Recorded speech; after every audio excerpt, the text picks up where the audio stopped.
bem, pessoal? Sexto ano, sejam muito bem-vindos aqui no nosso Se Liga na Educação. Chegou a matéria que nós tantos esperávamos e que vocês vão adorar, tenho certeza. Adivinha? Arte. Bom demais estudar arte, não é mesmo? E agora eu vou me apresentar para vocês. Eu sou a professora Angélica e vou conduzir a aula de arte junto com vocês aí em casa, ok? Beleza, então vamos começar aqui o nosso processo. Nessa aula de hoje, nós vamos entender um pouco sobre definição de arte, as diferentes funções da arte na sociedade e quais são as linguagens artísticas. Vamos lá. Arte e suas funções sociais. Eu gosto muito de começar desde os primórdios, porque, aliás, ela vem de lá. Ela surge desde o período da arte rupestre e foi por isso que eu coloquei essa imagenzinha para que vocês possam observar ali. A técnica de desenho, ela é da arte. E foi assim que os povos rupestres começaram a exercer sua linguagem. Nesse momento, a arte não tinha função estética, ela não estava ali para mostrar beleza ou para decoração, mas sim para contar o que acontecia no cotidiano daquelas pessoas. Há uma história da arte rupestre que eu acho muito interessante e eu vou compartilhar com vocês. Veja bem, quando um homem desenhava na parede um animal, ele achava que aquilo tinha poderes mágicos e que se ele desenhasse ali, ele prenderia a alma do animal na pedra e que assim ficaria mais fácil para caçar. Como que o animal ia andar tão distante sem alma? Não tem jeito. Então, esses desenhos, eles vão ter uma função ritualística, algo assim, mágico. Eu gosto muito dessa parte da arte rupestre, porque também ela vai contar as histórias da caça, histórias da dança, mas essa da magia, olha que as crenças já começam há muito tempo. Bom, diante da evolução da arte, nós vamos classificá-la em 3 funções. Ela pode ter uma função utilitária, ela pode ter uma função naturalista ou ela pode ser formalista. Vamos ver cada um deles? Função utilitária. A arte serve para ser útil, para se alcançar um fim não artístico. Esses fins não artísticos vão variar muito de acordo com a história. Vou dar um exemplo. Arte egípcia, por exemplo, as famosas pirâmides. Hoje nós a vemos como como um monumento artístico, né? Ela é uma arquitetura belíssima. Mas será que a função dela, na época, era de chamar atenção por sua beleza? Não, não, não. Ela servia para guardar o túmulo do faraó. Ela é um túmulo, vocês acreditam nisso? E essas pirâmides, elas sempre foram erguidas apontando para o sol poente. Porque eles acreditavam que assim ficaria mais fácil o contato desse faraó com o Deus Sol. Então ela tinha uma função utilitária. Ela não era apenas imponente, grandiosa, do ponto de vista arquitetônico, mas ela tinha uma função, que era proteger o faraó e proteger os bens daquele faraó. Aqui eu coloquei para vocês uma urna marajoara. Gente, urna funerária. Os marajoaras, índios, essa tribo, ela carrega uma experiência grandiosa em termos de cerâmica. São as cerâmicas mais antigas, serão produzidas pelos índios marajoaras. E vocês podem observar que, apesar de ela ser uma urna funerária, há desenhos ao entorno dela, que nós chamamos de grafismos. Estes grafismos, eles vão ser inspirados no rastejo da cobra, no casco de um jabuti. Tudo isso transformado em linhas geométricas. Ou seja, tem todo um trabalho artístico, porém, ela tem uma finalidade, ok? Função naturalista. O objetivo dessa função é apresentar a arte de modo mais próximo possível da realidade. Vai existir um período na história da arte onde as representações serão fidelíssimas à realidade. Exemplo, Grécia. Quem nunca ouviu falar nas estátuas gregas? Né? Inclusive a gente até comenta, quando vê uma pessoa bonita, fala, nossa, que deus grego. E isso quer dizer que ela é uma pessoa bonita fisicamente. Então, nesse período da Grécia, por exemplo, a representação era o que eles viam no momento, já que ali na Grécia era o berço dos Jogos Olímpicos. Todo mundo saradinho, fortinho, e assim era a representação também.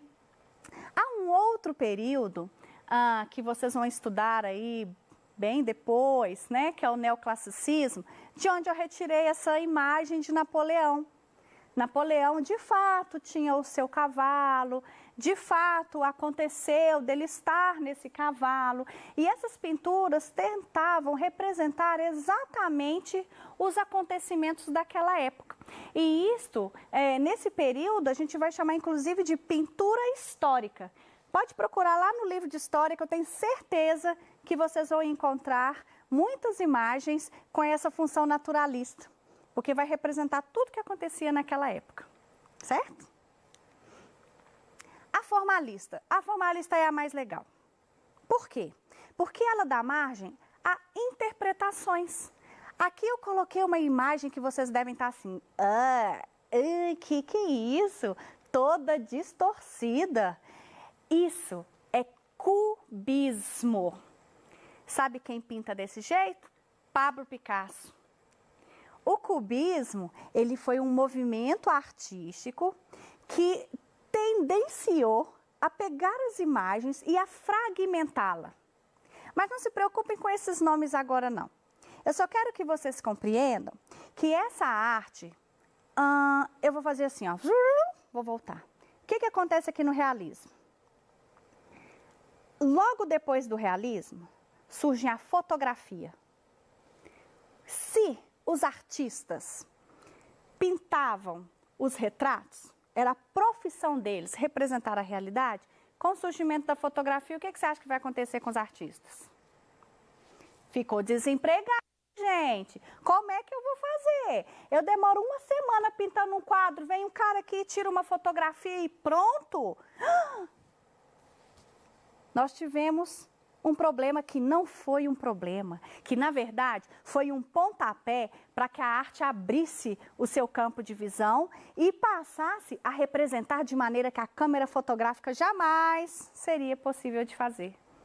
Então a desfragmentação, representação com cores, que é o que vocês chamam de borrões, e um dia nós vamos conversar sobre essa história de borrão, porque não existe borrão na arte, tá? Aquela arte de cores lindas jogadas, nós vamos conversar sobre isso ainda. E nesse período, houve essa necessidade de mudança de interpretação da obra de arte, né? Então, os artistas se sentiam mais à vontade para se expressarem através de seus pensamentos, através das suas dores, enfim. Então, Pablo Picasso vai utilizar esse recurso de fragmentação das obras dele e, por isso, vai ganhar esse nome aí de cubismo. Seria a função formalista, tá? Linguagens das artes. Nós vamos ter, dentro da linguagens das artes, 4. Dança. Quem gosta dessa? A Rocha, né? Eu. Teatro. Ser ou não ser, eis a questão. Música. E se você estivesse aqui perto de mim, eu ia dar um abraço virtual. E nós temos as artes visuais. O que significa artes visuais? Arte que nós podemos ver. Tudo que nós podemos apreciar com os olhos, nós vamos chamar de artes visuais. Aí dentro dessa N manifestações artísticas, algumas ganham uma importância cultural e histórica. E que essa importância se faz necessária algo que as proteja, algo que não as deixe se perder no tempo, que nós vamos chamar de patrimônio. Nós teremos o patrimônio material e nós teremos patrimônios imateriais. Vamos por partes. Bens culturais materiais, formada por elementos palpáveis e concretos. Por exemplo, obras, igrejas, algumas casas, né? E bens culturais imateriais, abstratos. Por exemplo, os saberes e o modo de fazer. Coloquei uma listinha aqui para ficar mais claro para vocês sobre quais são esses bens. Material: vestimenta, museu, teatro, igreja, praça, universidade, monumentos, obras de arte. Aí nós vamos ter, por exemplo, Brasília, cidade de Ouro Preto, a Serra da Capivara, onde a gente vai ter um sítio arqueológico gigantesco. São coisas, percebem, que a gente pode tocar? São coisas palpáveis. E nós vamos ter os imateriais. Dança. Gente, nós ainda estamos em junho. Ó, tá faltando dança aqui, uma festa junina, né? Vai ser considerado um bem imaterial. A música, a literatura, culinária. Gente, pão de queijo.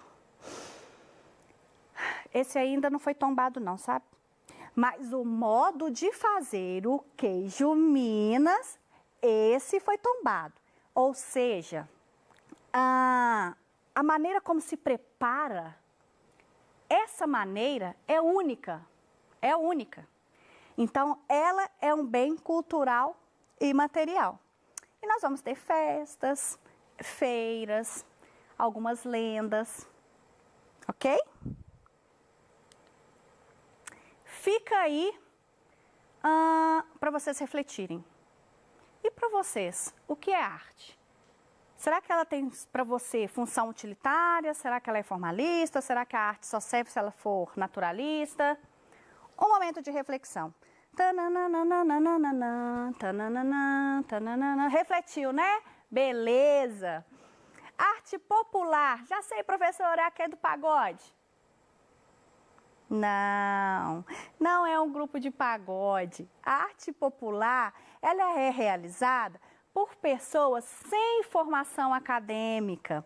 É uma arte do povo, é uma arte para o povo. Vou explicar isso pausadamente.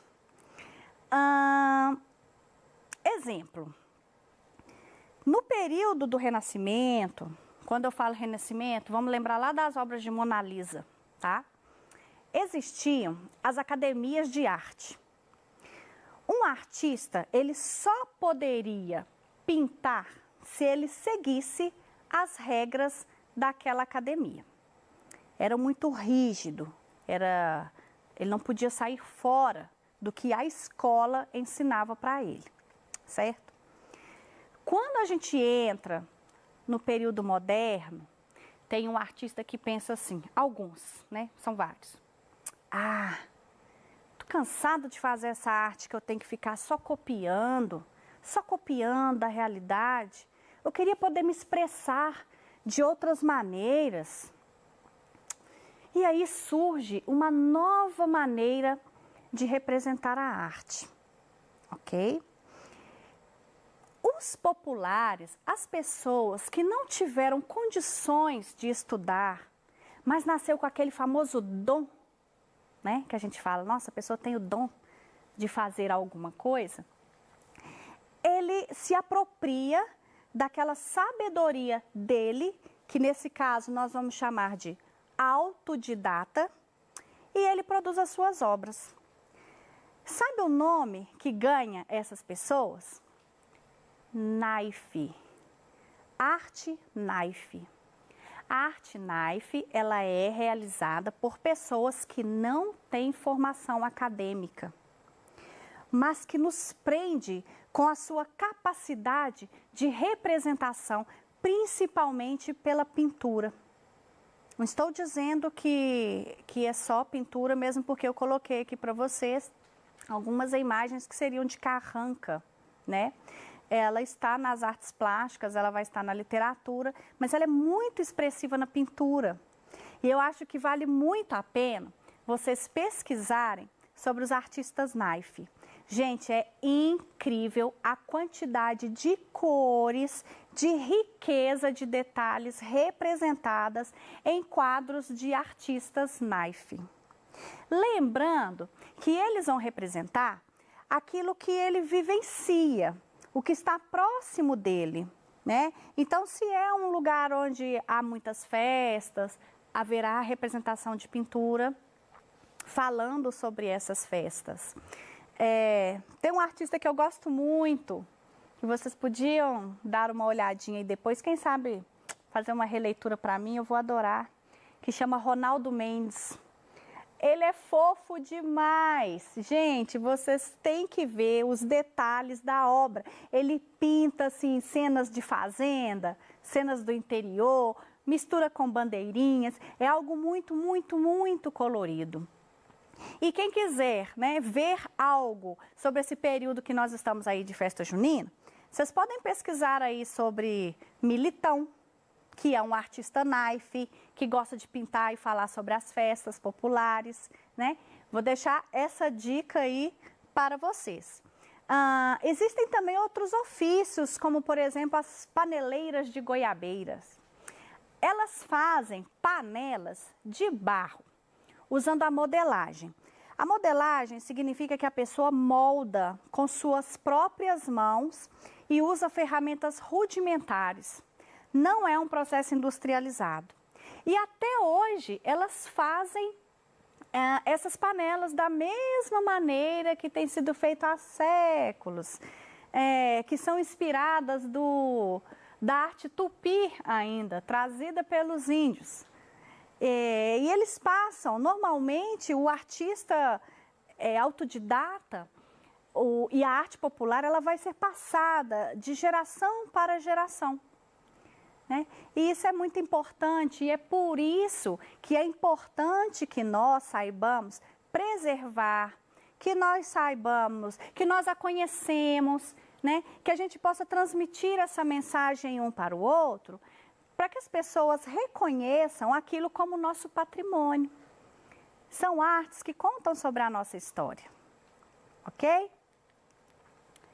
A arte é necessária para que o homem se torne capaz de conhecer e mudar o mundo. Mas a arte também é necessária em virtude da magia que lhe é inerente. Eu acredito que ao ver as aulas aqui nos slides, nós passamos pelo período rupestre até a nossa atualidade, vocês viram a quantidade de informações que uma obra de arte carrega? Ela pode ter utilidade, mas ao mesmo tempo ela pode ser bela, ser decorativa.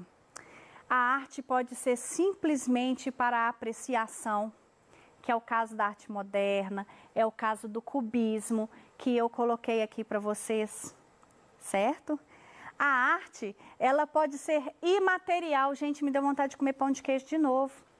Eu não posso dar essa aula, porque o queijo me vem assim na mente e agora eu quero pão de queijo, né? Eu preciso aprender a fazer esse ofício, que é considerado aí nosso patrimônio. Mas enfim, eu espero que vocês, aí na casa de vocês, tenham apreciado essa aula, que tenham gostado e eu espero vocês aqui de novo em outro momento. Beleza? Um grande beijo no coraçãozinho de cada um de vocês. Tchau, até mais!